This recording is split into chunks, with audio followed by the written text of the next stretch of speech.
Well, good evening and thank you for joining us for KREM 2 News at 5. I'm Mark Hanrahan. And I'm Tom Sherry. Whitney has the evening off. Well, let's start with high hospitalizations and case numbers. They continue here in the inland Northwest. 712 new cases reported today. That's according to the Spokane Regional Health District. 205 people are currently hospitalized with the virus in the county. Now that is 6 fewer than yesterday. So heading over to North Idaho, 195 new cases were reported just today. That's according to the Panhandle Health District. They have about 5,000 cases that are backlogged right now, meaning they haven't been counted.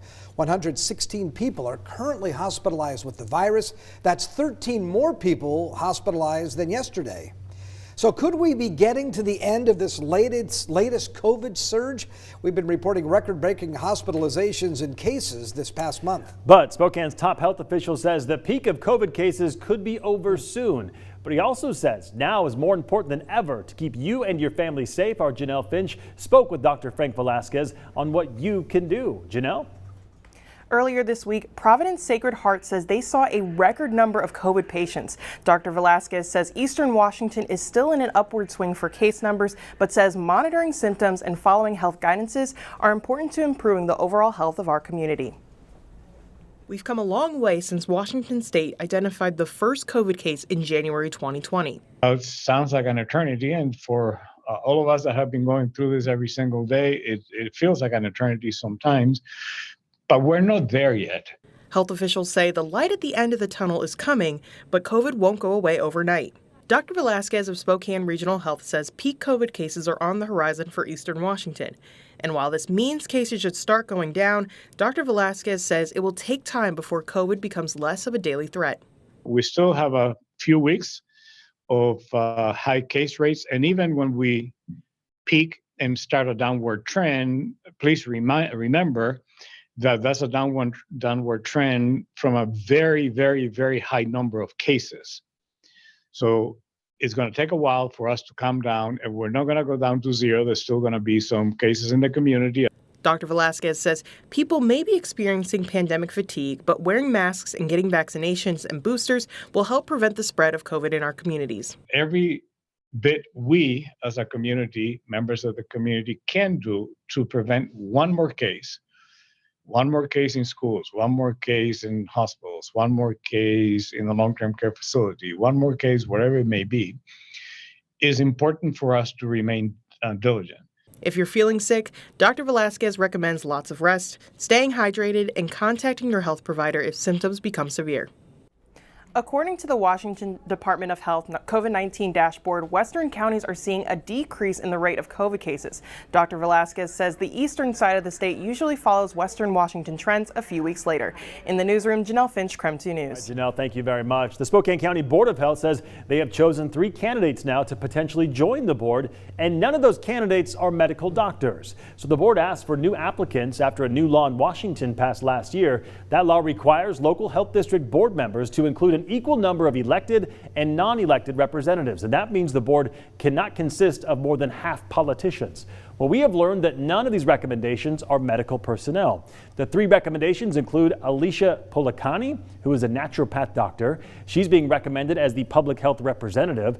Next, they're recommending Christopher Patterson as the consumer public health representative. And finally, Charlie Duranono is being recommended as a community stakeholder representative. The Spokane County Board of Commissioners is set to vote on the appointments coming up next week. Well, today is the deadline for parents to weigh in on whether the state should require public school students to be vaccinated against COVID-19.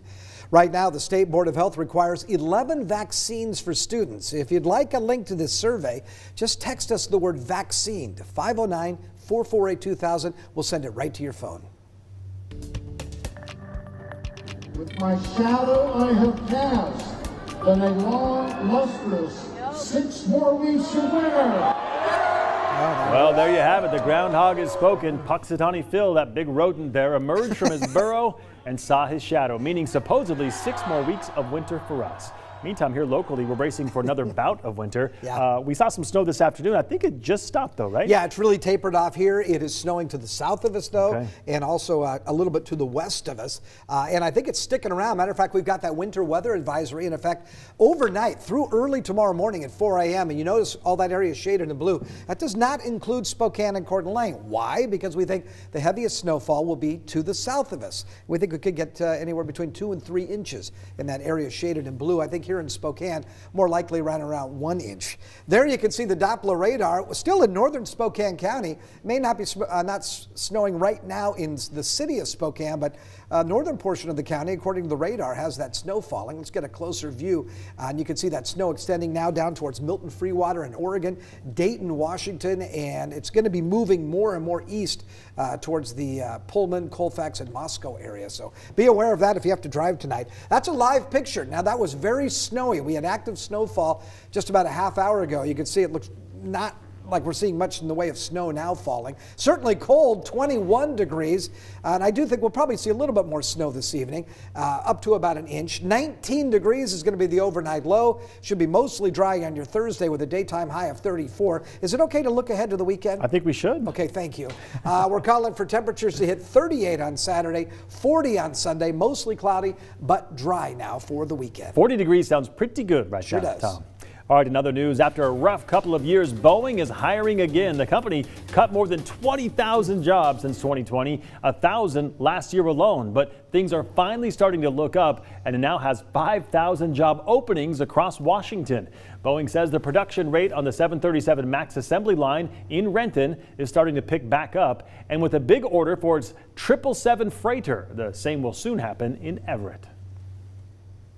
I believe this bill will strike a much-needed, balanced approach that provides our law enforcement the tools they need to keep our communities safe, while retaining the important principles of police accountability that were passed last year. Spokane Mayor Nadine Woodward testified before the Law and Justice Legislative Committee. She testified in support of a Senate bill that would revert the standard for law enforcement making a stop to use reasonable suspicion rather than probable cause. Mayor Woodward says she thinks the bill would provide a clear definition of use of force and the ability to use reasonable force when someone is suspected of having a dangerous weapon. One teenager still on the run tonight, 1 week after 5 teenage boys escaped from a juvenile detention center near Snoqualmie. A 4th teenager was taken back into custody yesterday afternoon in Kent. Police in Kent say they've also found their getaway car they stole from the facility. It was in a park and they believe it had been there for several days. One teen, a 16-year-old, is still on the run. A Yakima native is making his way to the biggest football game in the world. Maybe you've heard of him. Cooper Kupp. We're sitting down with Cooper's parents on his transition from small town star to a big-time player. Go Cooper Kupp. Also, in honor of Black History Month, KREM 2 is sharing personal stories. Listen, learn, and engage. We can all grow from learning more about each other. So to continue our series, Let's Talk, our reporter Janelle Finch is sharing her personal experience. Here's a clip of what is airing tomorrow morning. Being a Black woman, I am making strides every single day to change history. There's so much history that still needs to be changed.